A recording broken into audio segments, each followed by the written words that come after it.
Bonjour et bienvenue à l'émission Chrétien comme Christ. Le thème de notre émission aujourd'hui est « Déverrouiller mon cœur ». Alors Christine, c'est toute une histoire. Tu vas nous lire le texte encore? Oui, le texte, on est toujours dans le chapitre 5 du Cantique des Cantiques et on est maintenant au verset 3. Et la mariée qui était endormie, souvenez-vous, elle va répondre au bien-aimé en lui disant « J'ai déjà abandonné mes propres vêtements pour toi. Comment pourrais-je les reprendre depuis que j'ai cédé ma justice à la tienne? Tu as nettoyé ma vie et tu m'as emmené si loin. N'est-ce pas suffisant? Mon bien-aimé est entré en moi pour déverrouiller mon cœur. Wow. Le cœur de mon être tremblait à son contact, comme mon âme a fondu quand il m'a parlé. Mon esprit s'est levé afin de s'ouvrir pour plus de son toucher. Alors que je me soumettais à lui, j'ai commencé à sentir son parfum, le parfum de son amour souffrant. C'était la sensation de myrrhe qui coulait et me traversait. Waouh! Donc, elle dit ici, j'ai déjà abandonné mes propres vêtements, je me suis déjà abandonnée à toi. Je ne vais pas reprendre ce que je t'ai donné. Mais c'est toi qui as nettoyé ma vie. Là, elle reconnaît vraiment l'œuvre du bien-aimé déjà dans sa vie. Et lui, il lui demandait plus. Viens plus près de moi. Alors elle va dire, OK, je vais y aller. Exactement, oui. Dans l'émission précédente, il y avait cette question qui était là, t'élèveras-tu avec moi? Est-ce que tu viendras plus haut? Parce que on avait vu, la mariée s'était endormie. Et là, il lui parle dans son rêve, encore une fois. Donc ici, le titre, c'est « La mariée endormie ». Et là, le marié lui dit, mais l'époux lui dit, mais est-ce que tu vas t'élever? Et là, elle dit, mais je comprends pas. Il y a plus. C'est ça aussi. Oui, c'est ça. Mais j'ai déjà été jusqu'à un certain niveau. Et moi, je me disais, ça y est, j'ai compris. Et souvent, ça peut être aussi notre attitude. Vous savez que lorsqu'on donne notre vie à Jésus, etc., on a la révélation du salut. Oui. On a la révélation de l'amour, qu'il nous aime, etc. Et puis, on se dit, ça y est. C'est vrai. J'ai compris l'évangile. Mais c'est tellement énorme quand c'est tellement énorme Seigneur, qu'on se dit, on met déjà tout un temps à digérer cette nouvelle. Et puis, on se dit, mais voilà, ça y est, c'est ça l'évangile, c'est extraordinaire. Et puis là, le bien-aimé lui dit, mais est-ce que tu veux pas t'élever plus haut? Et là, elle dit, mais enfin, attends, je comprends pas. J'ai abandonné mes propres vêtements. Donc, mes propres vêtements, ça représente notre propre justice. C'était, on s'est justifié soi-même. Il y a eu un changement de vie. C'est lui qui nous a justifiés.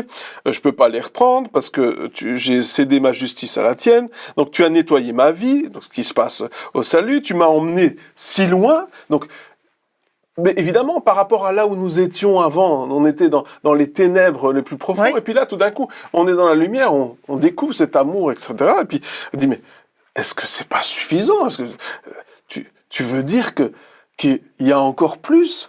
Et ça, c'est aussi une attitude qu'on devrait avoir, parce que la mariée, elle reste quand même ouverte à cette idée. Elle se dit, dans sa tête, elle se dit, il peut pas y avoir plus, mais en même temps, elle pose la question, est-ce que c'est pas suffisant? Ça veut dire que il y a quand même une ouverture de se dire, mais peut-être qu'il y a plus. Et ensuite, il dit, mais justement, il est rentré en moi pour déverrouiller mon cœur. Et qu'est-ce que ça peut vouloir dire pour nous, ce mot-là, déverrouiller mon cœur? C'est un mot intéressant parce que ça nous parle d'un cadenas qu'on doit ouvrir, donc il faut la clé pour l'ouvrir. Et puis là, on voit qu'elle a déjà fait un cheminement, comme tu viens exactement de le partager, un cheminement énorme. Mais là, il dit, non, il faut que ton cœur s'ouvre pour voir qu'il y a beaucoup plus. Il faut absolument que c'est ton cœur, c'est une histoire de cœur, c'est pas une histoire d'intelligence uniquement. Bien sûr, on peut réfléchir et penser à ce qu'on fait, mais c'est une histoire de cœur. Il faut que tu te laisses aller complètement dans mon amour, pour en comprendre la hauteur, la profondeur, la largeur, la dimension énorme de cet amour. Tu ne peux pas le comprendre si moi je ne t'emmène pas dans cet amour. Oui. Et c'est là qu'il veut l'amener dans cette dimension-là, et il veut que, à un certain moment, notre cœur s'ouvre à beaucoup plus, comme tu disais, il y a beaucoup plus encore que Dieu veut nous donner, qui veut nous montrer, qui veut nous faire sentir. Et là, elle va dire à un certain moment qu'elle sent quelque chose, qu'elle sent une odeur, l'odeur de la myrrhe qui est l'œuvre parfaite de Jésus à la croix, le sacrifice, son offrande de lui-même. Et elle se rend compte que pour déverrouiller le cœur, il faut aller jusqu'à comprendre que Jésus est vraiment ce souverain sacrificateur qui est dans les cieux, qui a ouvert vraiment les cieux pour nous, qui est allé purifier le tabernacle éternel, qui est sacrificateur selon l'ordre de Melchisédek. Il y a tout ce mystère que Dieu va nous révéler. Lorsque notre cœur s'ouvre, on commence à voir des choses infiniment grandes dans la parole de Dieu, mais aussi dans le spirituel. Wow. Ouais. Et c'est ça. Et donc, ce fait de déverrouiller le cœur, quelque part, c'est aussi les choses qui restaient en nous, comme tu disais, qui peut-être qu'on cachait encore, qui étaient au plus profond de nous-mêmes, hein, et qui on se disait, mais ça, mon Dieu, il m'a sauvé, c'est vrai, mais ces souffrances qui étaient là, peut-être, ou ces choses que j'ai cachées, ou les choses que j'ai faites il y a des années et des années, peut-être que je tiens enfouies, parce que je veux pas qu'elles soient vues, je veux pas qu'elles viennent à la lumière, parce que peut-être que juste à y penser, ça me fait mal, ou juste à y penser, j'ai honte. Et là, c'est comme s'il dit, mais je déverrouille ton cœur. C'est-à-dire que s'il déverrouille, c'est parce que il y a un verrou. On l'avait fermé. Ça veut dire qu'on avait mis un cadenas. Ça veut dire qu'on avait empêché l'accès à quiconque d'entrer. Et puis, c'est intéressant parce que juste après ça, elle dit le cœur de mon être tremblait à son contact. Donc, il y a tout qui bouge, tout d'un coup, il y a comme un tremblement de terre en nous. Toutes ces choses-là, hop, elles viennent, elles montent à la lumière, elles viennent à la surface. Et ensuite, il dit, mon âme a fondu quand il m'a parlé. Et là, je vois comme tout ce que, vous savez, des fois, on essaye de paraître, d'être fort, hein, de faire le fier en disant non, ça va, je ne souffre pas, je n'ai pas mal, ou je ne suis pas triste, hein, on essaye de garder nos émotions enchaînées pour paraître. Et là, quand il déverrouille le cœur, quand il s'approche un peu plus, que tout tremble, tout s'effondre. Tout s'effondre. Oui. Tout s'effondre, mais de la bonne manière. Et on voit qu'il y a une guérison de l'âme qui est nécessaire. Oui, c'est ça. Hein, comme tu disais, les choses enfouies qu'on a mis dans quelque chose enfoui très profondément dans la terre ou dans un lac, on a acheté nos affaires dedans, on les voit plus, on veut plus les voir. Et tout d'un coup, boum, ça revient à la surface. Et là, on se dit, oh, ça fait mal. Mais lui, il vient pour enlever ça. Il a fondu, notre âme a fondu. C'est-à-dire que toutes les choses qui étaient cachées sont arrivées à la surface. Oui. Et j'aimerais signaler que c'est pas toujours volontaire de laisser les choses cachées. Parfois, c'est nos blessures. Hein. Oui, c'est nos blessures, mais ça fait tellement mal que même c'est sorti de notre tête. Et en fait, on voit que c'est pas nous qui déverrouillons le cœur. Oui, parce que nous, on n'est même pas peut-être conscient. Non, on n'est pas conscient, exactement. Donc, il est entré en moi, et quand il est en moi, je lui laisse l'autorisation, et c'est lui qui vient déverrouiller mon cœur, et qui vient refaire jaillir à la surface les choses qui va guérir, en fait. Parce que le but, c'est pas de faire mal, le but, c'est de libérer. Hein, et qu'on puisse vraiment être entièrement libre et dégagé de tout ce qui nous opprimait, peut-être nous rendait malades sans qu'on s'en rende compte. Et lui, eh bien, il permet que ces choses-là arrivent à la lumière pour justement les purifier, pour nous dégager de cela. Et pour qu'on puisse être tout entier à lui sans restriction. Oui, c'est ça, on a cette tendance à mettre les choses dans des boîtes, hein, dans notre tête, dans notre âme, je ne sais pas comment expliquer ça, mais on a cette tendance à lorsqu'il y a quelque chose qu'on vit ou quelque chose qui nous arrive ou quelque chose qui est désagréable, on se dit ok, bon ça j'y pense plus, hein, je le mets de côté, c'est pas réglé vraiment, c'est désagréable, mais j'ai pas de solution. Je sais pas trop comment régler ce problème. Alors je vais le mettre de côté. Je vais le mettre de côté, je vais le mettre dans une boîte et je vais essayer de plus y penser.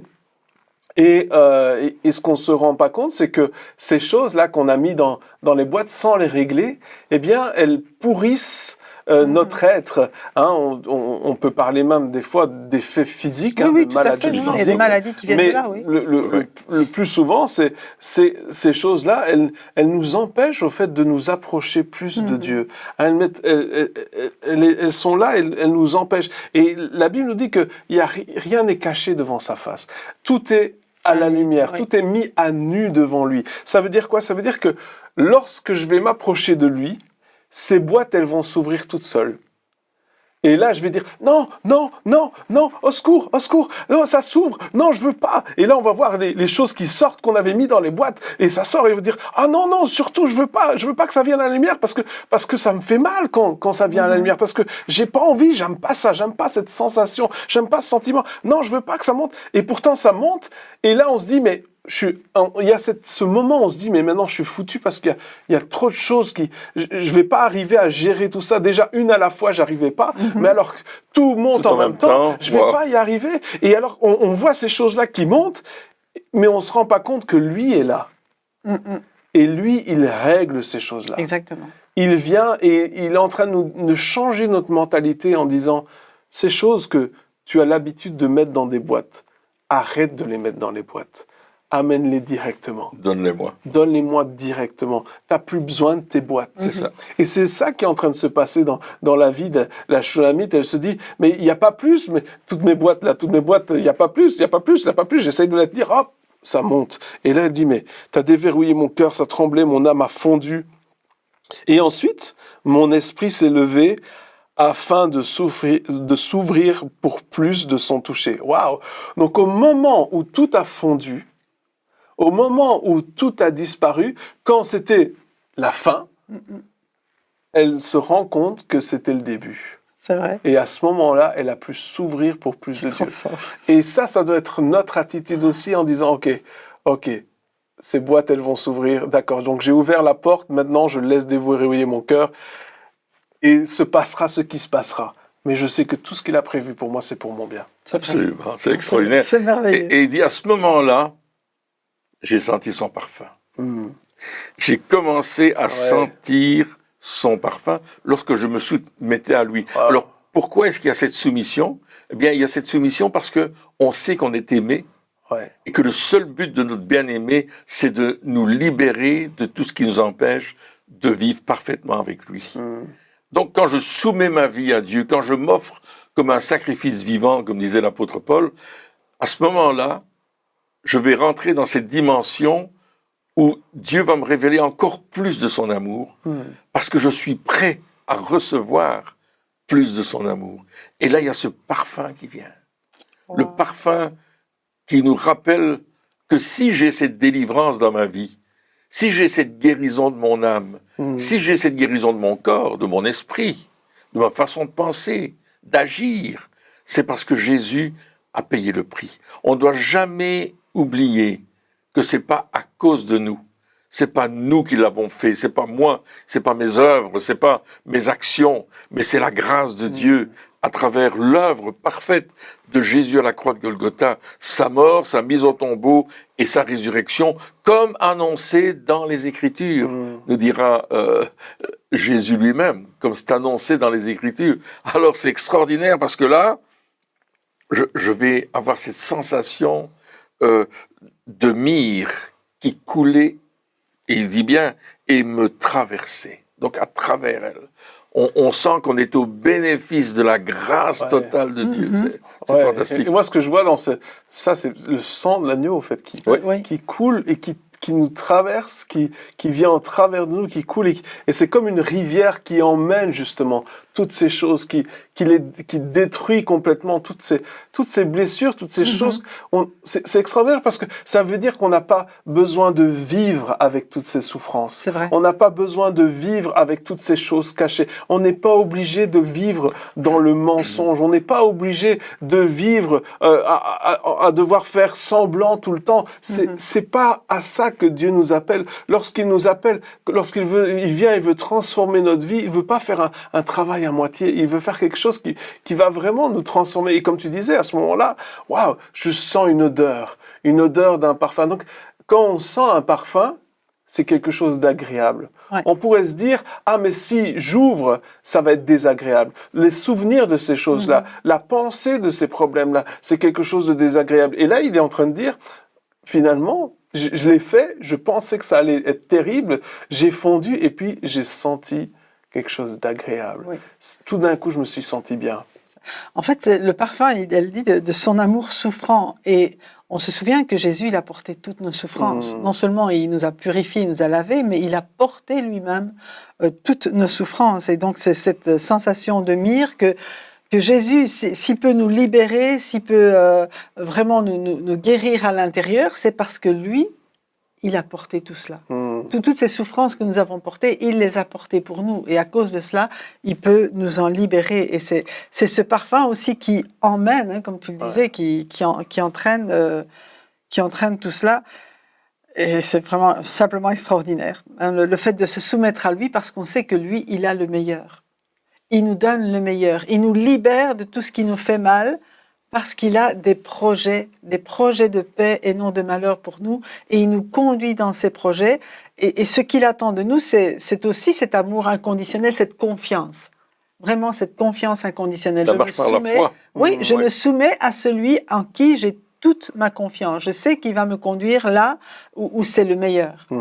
Et ça, c'est aussi extraordinaire. Oui, il y a ce texte de la Bible qui dit « Mon juste vivra par la foi ». Par la foi, ouais. Et là, à ce moment, comme on a vu que on avait reçu sa justice, puisqu'on avait enlevé notre ancien vêtement, et on a reçu sa justice, on est juste, et on est devenu juste en Jésus-Christ, et je vais marcher par la foi dans toute l'œuvre qu'il a accomplie. J'ai confiance qu'il me conduit dans de verts pâturages. J'ai confiance qu'il prend soin de moi. J'ai confiance que son amour est beaucoup plus grand que ce que je peux imaginer, mais je veux me perdre dans son amour. C'est ça qu'elle est en train de dire. Ça c'est super. Ouais, et puis on remarque, on réalise à ce moment-là, lorsqu'on ouvre justement toutes ces boîtes, combien il nous pardonne.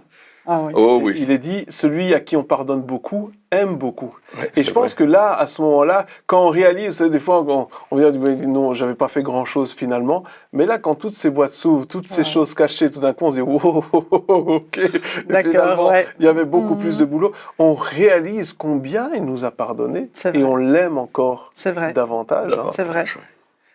C'est extraordinaire. Ça me laisse... et puis on peut lire la suite. Oui, c'est ça, oui.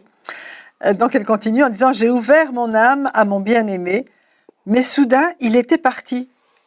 Et mon cœur s'est comme arraché en le désirant. J'ai cherché sa présence, son parfum, mais je ne pouvais le trouver nulle part. Je l'ai appelé, mais il ne m'a pas répondu. Je vais me lever et le chercher jusqu'à ce que je le trouve. » Et je vais m'arrêter là parce qu'en fait, elle s'est réveillée quelque part. Et elle dit, ok, je lui ai ouvert mon âme, mais il n'était plus là. Et pour moi, quand j'ai lu ça, je me suis dit, ok, lui, il est venu nous chercher, mais il veut que nous aussi, on le cherche. Parce qu'en fait, la réponse à son amour, c'est notre amour. Et notre amour va le chercher lui aussi. C'est pas qu'il veut se cacher, c'est pas qu'il veut dire, oh ben non, je veux plus, je m'en vais. C'est qu'il attend qu'on ait la même réaction que lui pour aller le chercher le plus loin possible. C'est vrai que si on veut que Dieu il fasse une œuvre profonde en nous, il faut qu'il y ait en nous cette faim, cette soif, ce désir qui est plus qu'une volonté. Oh, j'aimerais bien que Dieu me touche. Non, c'est pas juste ça. C'est je veux tellement que Dieu me touche, ou je veux tellement être avec lui que je vais faire tout ce qui est en mon pouvoir pour atteindre cette destination, pour y arriver. Et c'est ça qui se passe aussi, hein. Comme tu disais, là je me suis réveillé, je me dis, oh, il est plus là. Elle n'a pas dit, tant pis. Non. Oh, ben, c'est pas grave, ce sera pour une prochaine fois. Non, elle dit, soudain il était parti, mon cœur s'est arraché en le désirant. Donc là, c'est dit, il n'y a rien que je veux plus au monde que lui. Et donc, j'ai commencé à chercher, j'ai cherché sa présence, son parfum. Elle s'est dit, je vais pas juste, c'est pas juste lui, mais son parfum. Si je sens une odeur qui ressemble à la sienne quelque part, c'est qu'il ne doit pas être très loin. Donc des fois, même sans le voir, c'est vrai. On peut le sentir. Des fois, on est à la recherche de la présence de Dieu, on est à la recherche de plus de Dieu, et puis on prie, on loue Dieu, on prend du temps pour chercher sa face, et il y a quand même un petit quelque chose, hein, un petit quelque chose qui ressemble à la présence de Dieu. un petit parfum qui est là. Oui, c'est Se dire, oui, je suis dans la bonne direction. Je suis dans la bonne direction. Et donc, j'ai commencé à chercher. Je ne pouvais pas le trouver nulle part. Je l'ai appelé. Il n'a pas répondu. Et c'est notre cas aussi. Oui. Donc, on s'est endormi. Tout d'un coup, on a eu cette révélation en disant, mais finalement, je décide. Cette fois-ci, je décide. Je veux aller le voir. Et quand on a pris cette décision, il n'est plus là. Et là, on se dit, est-ce que Dieu a changé d'avis ? Est-ce que Dieu veut vraiment ? Mais non, oui, il veut vraiment. Il n'a pas changé d'avis, mais comme tu dis, il va falloir aller plus loin. Je vais me lever. Il dit, élève-toi, je vais me lever et je vais le chercher. Oui. Et il y a ce texte qui dit, vous me chercherez, vous me trouverez, si vous me cherchez de tout votre cœur. Oui. Et c'est une condition importante, c'est que c'est notre cœur qui le cherche. On peut le chercher avec l'intelligence, lire la parole, étudier la parole, aller en profondeur, et c'est bien. Merci Seigneur pour ces capacités-là que Dieu nous donne. Mais à un certain moment, je vais le chercher avec mon cœur. Et là, ça devient une question d'amour. Je vais l'aimer et il va devenir ma passion. Il va devenir la passion. Il va être à la première place dans ma vie. Il va être le premier à qui je vais m'adresser. C'est lui, le numéro 1 de ma vie. Et je vais le chercher avec une telle passion que je vais le trouver. Ça, c'est clair. Que Dieu va se révéler à nous. Ça, c'est sûr. Ça. J'aimerais dire quelque chose par rapport à l'intelligence et au cœur. En fait, les deux sont liés. Et ce que Dieu veut faire par le Saint-Esprit, c'est unifier les deux. C'est les mettre et l'intelligence et le cœur en harmonie. C'est pour ça qu'il dit, soyez renouvelés, constamment renouvelés dans votre intelligence. Pour que, en même temps, mon cœur me porte, ce que l'Esprit dit à mon cœur me porte à faire des choses ou à comprendre des choses. Et il faut que mon intelligence soit renouvelée aussi pour qu'il n'y ait pas de conflit entre l'intelligence et le cœur. Et c'est l'œuvre du Saint-Esprit, qui le fait. Absolument. Qui fait que mon intelligence, d'un coup, j'ai un réma de la parole de Dieu, une révélation que je lis, je dis, mais j'ai lu ça 100 fois, et puis, ça vous est arrivé, on lit ça des dizaines de fois, tout d'un coup, on dit, waouh, j'avais jamais vu ça. Il y a comme une révélation que le Saint-Esprit nous donne, et ça nous donne une grande joie d'avoir une révélation comme ça, parce qu'on se dit, wow, Seigneur, t'es en train de me parler, là, t'es en train de me dire quelque chose, là, c'est extra. En tout cas, cette phrase, mon cœur, c'est comme arraché en le désirant, c'est comme, mon cœur va plus vite que moi quelque part, et il s'en va. Mon cœur, il est déjà près de lui, et le corps, il doit suivre. Ouais. Et puis le verset 7, il continue. Oui, alors que je parcourais la ville à sa recherche, les surveillants, les gardiens, m'arrêtèrent alors qu'ils faisaient leur tournée. Ils m'ont battu et m'ont meurtri jusqu'à ce que je n'en puisse plus. Ils m'ont profondément blessé et ont enlevé la couverture de protection qui était sur moi. Néanmoins, faites-moi cette promesse, futur marié, si vous trouvez mon bien-aimé, s'il vous plaît. Dites-lui que j'ai enduré tous les déboires pour lui, j'ai été transpercé par l'amour et je ne m'en détournerai pas. Wow. Et là, on peut voir qu'il y a une opposition. Il y a une opposition. Il y a une opposition quand on se rend compte des fois qu'il y a cet amour qui est là. Tout le monde ne va pas comprendre. C'est ça. Mais aussi, il faut savoir que il y a un combat spirituel qui est là. Et puis, le diable, tout d'un coup, il va se dire, mais flûte alors. Il ne faut pas qu'elle le rattrape. Ou elle veut vraiment aller plus loin avec Dieu. C'est pas juste un chrétien du dimanche qui est là pour chauffer la chaise le dimanche matin, mais qui, dans sa vie de tous les jours, ne fait absolument rien. C'est une personne qui a faim et soif. Je vois que il est prêt à aller jusqu'au bout. Je vais essayer de l'empêcher. Je vais essayer de l'empêcher. Je vais le persécuter. Alors, ça peut être physiquement, ça peut être avec des paroles, avec des insultes, avec des personnes qu'on considérait peut-être comme nos amis, qui tout d'un coup essayent de nous emmener dans une autre direction, qui nous traitent de fous en disant mais enfin t'exagères, ou peut-être même des raisonnements, des choses qui vont venir, qui vont essayer de nous détourner, des pensées extérieures qui vont essayer de nous détourner en disant mais arrête un peu, tu deviens fou, tu deviens folle, tu vas trop loin, je pense que ça devient ça devient extrémiste un petit peu. Et là, elle dit, sachez que je vais continuer. Je ne m'en détournerai pas. Et là, elle parle aux autres futurs mariés. Elle dit, écoutez tout le monde. Vous qui n'êtes pas encore mariés, vous qui avez ce désir, vous qui n'êtes pas encore arrivés là où moi je suis quelque part, écoutez-moi.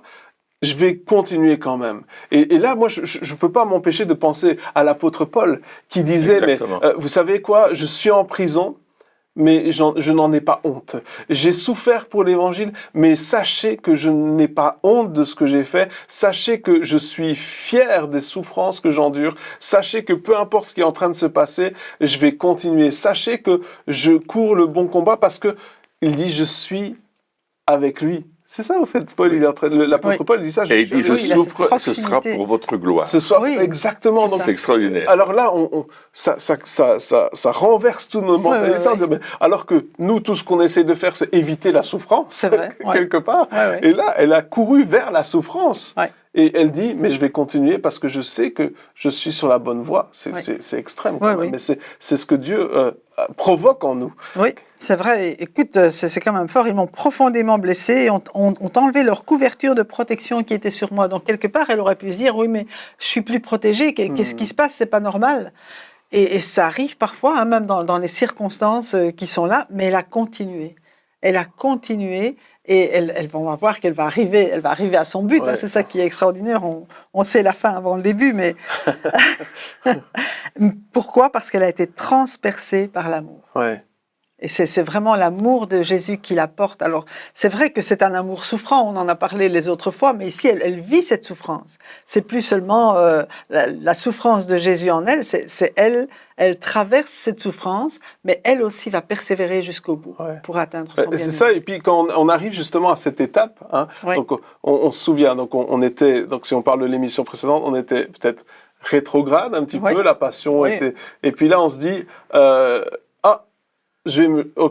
Dieu me touche, je vais me lever. Et là, on pourrait se dire, ben maintenant, tout va être facile maintenant, vu que j'ai décidé de revenir. Et là, C'est juste au le lieu d'être contraire. facile, c'est encore plus Oui, difficile. c'est encore plus difficile. Ouais. Mais malgré ça, elle dit pas c'est difficile. Non.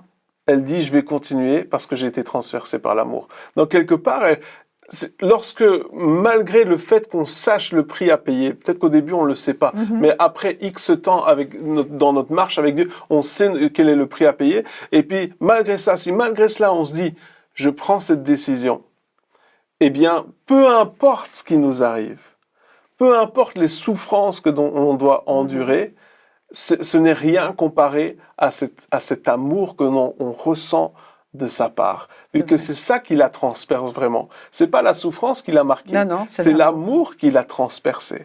Et c'est ça qui est notre leitmotiv, c'est ça qui nous aide à avancer jour après jour. C'est parce que justement, on est transpercé par son amour et on peut voir combien il nous aime et combien son amour déborde encore et encore et encore dans notre vie.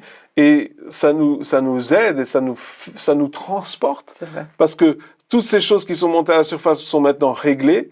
Et là, on se dit, tout ce que je veux, c'est lui, être près de lui. Et je vais même aller dire aux autres, si je souffre, vous inquiétez pas, ça vaut vraiment la peine. Ça vaut la peine pour être avec lui. Eh bien, chers amis, merci encore de nous avoir suivis pour cette émission. Et puis, on se retrouve très bientôt pour la suite. Au revoir.